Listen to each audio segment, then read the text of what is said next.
Hi, everyone. So, in the spirit of play and experimentation, I also want to highlight how you might think about this in your project in a more agile way. So, that first example was more of kind of thinking about in a traditional project management plan. Here are some things you might want to think about if you're thinking about more agile.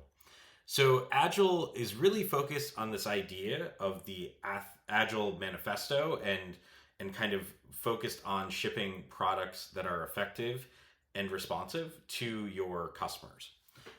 This can be used in a lot of different ways. One of the things I like a lot about Agile is it focuses a lot on incremental outcomes and looking at that specifically and taking those incremental outcomes and similar to our previous example, think about what's in and out of scope, getting everybody on the same page in that team setting. And that's the other big difference with Agile is it's who's in the room, who's helping in that specific Scrum or whatever methodology you use, getting everyone to talk about and giving feedback on that as we're piecing pieces out. A key aspect of Agile is this idea of what features we're shipping.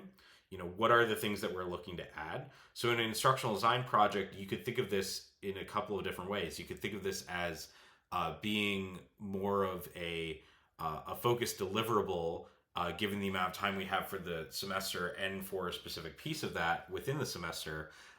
You might look at it that way. And then within this, we plan out things called backlogs and sprints. So the idea with the backlog is all the features and the prioritizing of that based on the perceived value of everybody involved is written up and documented. And then each sprint is planned. And those sprints tend to be like 2 to 4 weeks. But the sprints are then planned out and then actually executed. In a team setting with Agile, there are often experiences where you can have daily stand-ups and reviews and retrospectives. Those are all key aspects of making sure that the project is moving along in the way that it should and that it's operating the way that we wanted to, and we're learning from that as we go.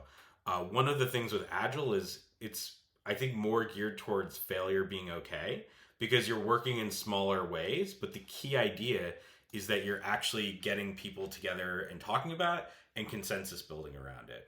And so it's okay to fail within Agile, but we're going to fail often, and then we're going to reflect on that and actually learn from what we can kind of take with that. So take that in mind, and you might want to think about certain aspects of, in addition to the scope, what are the different ways that you might think about features that you're trying to ship within your setting and your resource, and what does that look like overall, and how you might take a more agile approach to it.